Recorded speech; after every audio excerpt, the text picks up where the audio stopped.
कनकधारास्तोत्रम् अंगम हरे पुलकभूषणमाश्रयन्ती भृङ्गाङ्गनेव मुकुलाभरणं तमालम् अंगीकृता अखिल विभूतिर्पाङ्गलीला माङ्गलदास्तु मम मंगलदेवतायाः मुग्धा मुहुर्विदधति वदने मुरारे प्रेम तपा प्रणहितानि गदा अगतानि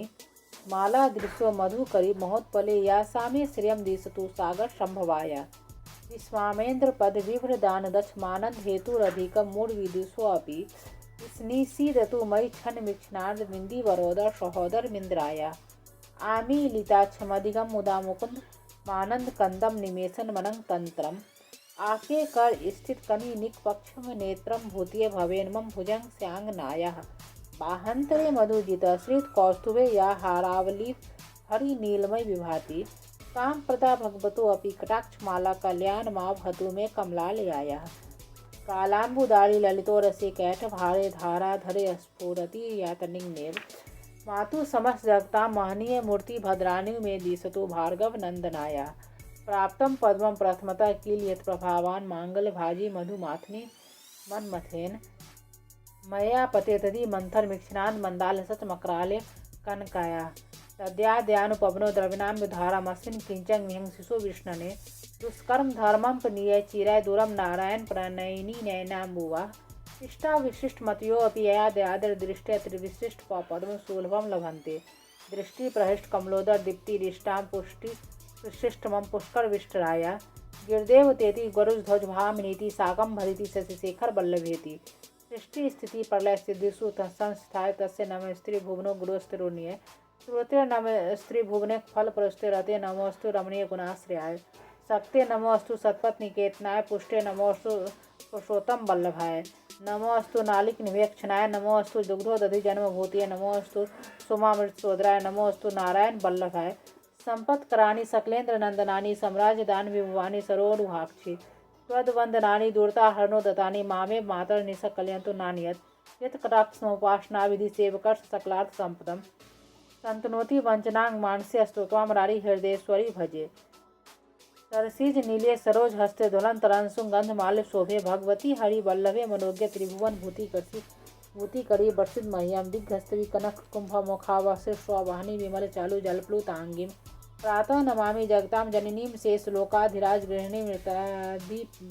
पुत्रीं कमले कमलाक्ष वल्लभे त्वं करुणापुर पूर्णतरंगी तैर पांगे अवलोक्य माम किंचनानां प्रथमं प्रातः कृत्रिमं दयाया अस्तुवन्ति ये स्तुति वीर मुह हिरण्मय त्रयमय त्रिभुवन मात्रम रमाम गुणाधिका गुरुधन भोग भाग्न भवन्ति ते भुवि भूत भावितास्य। जैसे भ्रमरी अर्ध खिले कुसुमों से अलंकृत तमाल तरु का आश्रय लेती है, उसी प्रकार जो प्रकाश श्रीहरि के रोमांच से सुशोभित श्री अंगों पर निरंतर पड़ता रहता है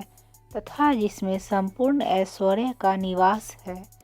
संपूर्ण मंगलों की अधिष्ठात्री देवी भगवती महालक्ष्मी का वह कटाक्ष मेरे लिए मंगलदायी हो। जैसे भ्रमरी महान कमल दल पर मंडराती रहती है, उसी प्रकार जो श्री हरि के मुखारविंद की ओर बराबर प्रेम पूर्वक जाती हैं और लज्जा के कारण लौट आती हैं, समुद्र कन्या लक्ष्मी की वह मनोहर मुग्ध दृष्टिमाला मुझे धन संपत्ति प्रदान करे। जो संपूर्ण देवताओं के अधिपति इंद्र के पद का वैभव विलास देने में समर्थ है, मधु हंता श्री हरि को भी अधिकाधिक आनंद प्रदान करने वाली है तथा जो नील कमल के भीतरी भाग के समान मनोहर जान पड़ती है, उन लक्ष्मी जी के अधखुले नेत्रों की दृष्टि क्षण भर के लिए मुझ पर थोड़ी सी अवश्य पड़े। शेष साई भगवान विष्णु की धर्मपत्नी श्री लक्ष्मी जी के नेत्र हमें ऐश्वर्य प्रदान करने वाले हों, जिनकी पुतली तथा बरौनिया अनंग के वशीभूत हो अधखुले किंतु साथ ही निर्निमेष नयनों से देखने वाले आनंद कंद श्री मुकुंद को अपने निकट पाकर कुछ तिरछी हो जाती हैं। जो भगवान मधुसूदन के कौस्तुभ मणि मंडित वक्षस्थल में इंद्र नीलमयी हारावली सी सुशोभित होती हैं तथा उनके भी मन में प्रेम का संचार करने वाली है, वह कमल कुंज वासनी कमला की कटाक्ष माला मेरा कल्याण करे। जैसे मेघों की घटा में बिजली चमकती है, उसी प्रकार जो कैटभ शत्रु श्री विष्णु के काली मेघमाला के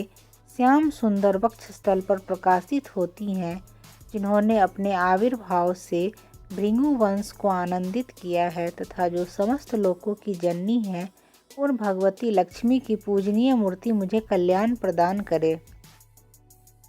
समुद्र कन्या कमला की वह मंद अलस मंथर और अर्धोन्मीलित दृष्टि, जिसके प्रभाव से कामदेव ने मंगलमय भगवान मधुसूदन के हृदय में प्रथम बार स्थान प्राप्त किया था, यहाँ मुझ पर पड़े। भगवान नारायण की प्रेयसी लक्ष्मी का नेत्र रूपी मेघ दया रूपी अनुकूल पवन से प्रेरित हो दुष्कर्म रूपी धाम को चिरकाल के लिए दूर हटाकर विषाद रूपी धर्मजन्य ताप से पीड़ित मुझ दीन रूपी जातक पर धन रूपी जलधारा की वृष्टि करे। विशिष्ट बुद्धि वाले मनुष्य जिनके प्रीति पात्र होकर जिस दया दृष्टि के प्रभाव से स्वर्ग पद को सहज ही प्राप्त कर लेते हैं, पद्मा की वह विकसित कमल गर्भ के समान कांतिमय दृष्टि मुझे मनोवांछित पुष्टि प्रदान करे। जो सृष्टि लीला के समय वाग देवता के रूप में विराजमान होती हैं तथा प्रलय लीला के काल में शाकंभरी अथवा चंद्रशेखर बल्लभा पार्वती के रूप में अवस्थित होती हैं, त्रिभुवन के एकमात्र पिता भगवान नारायण की उन नित्य यौवना प्रेयसी श्री लक्ष्मी जी को नमस्कार है। मातः शुभ कर्मों का फल देने वाली श्रुति के रूप में आपको प्रणाम है। रमणीय गुणों की सिंधु रूपा रति के रूप में आपको नमस्कार है। कमल वन में निवास करने वाली शक्ति स्वरूपा लक्ष्मी को नमस्कार है तथा पुष्टि रूपा पुरुषोत्तम प्रिया को नमस्कार है। कमल वदना कमला को नमस्कार है। क्षीर सिंधु में सभ्यता श्री देवी को नमस्कार है। चंद्रमा और सुधा की सगी बहन को नमस्कार है। भगवान नारायण की बल्लभा को नमस्कार है। कमल सदृश नेत्रों वाली माननीय माँ,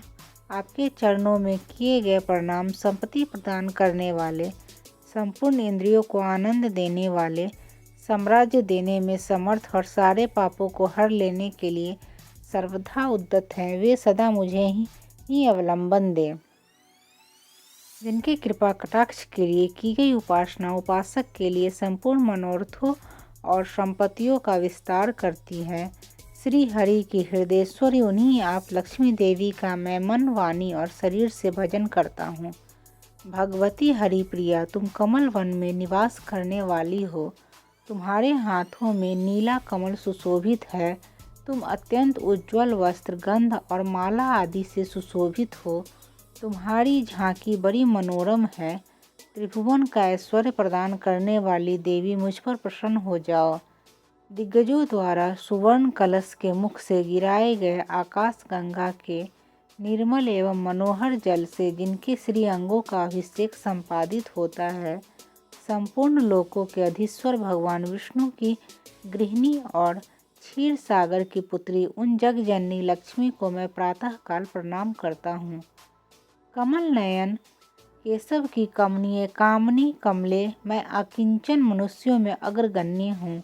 अतएव तुम्हारी कृपा का स्वाभाविक पात्र हूँ। तुम उमड़ती हुई करुणा की बाढ़ की तरह तरंगों के समान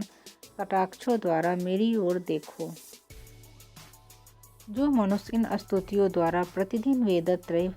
स्वरूपा त्रिभुवन जननी भगवती लक्ष्मी की स्तुति करते हैं,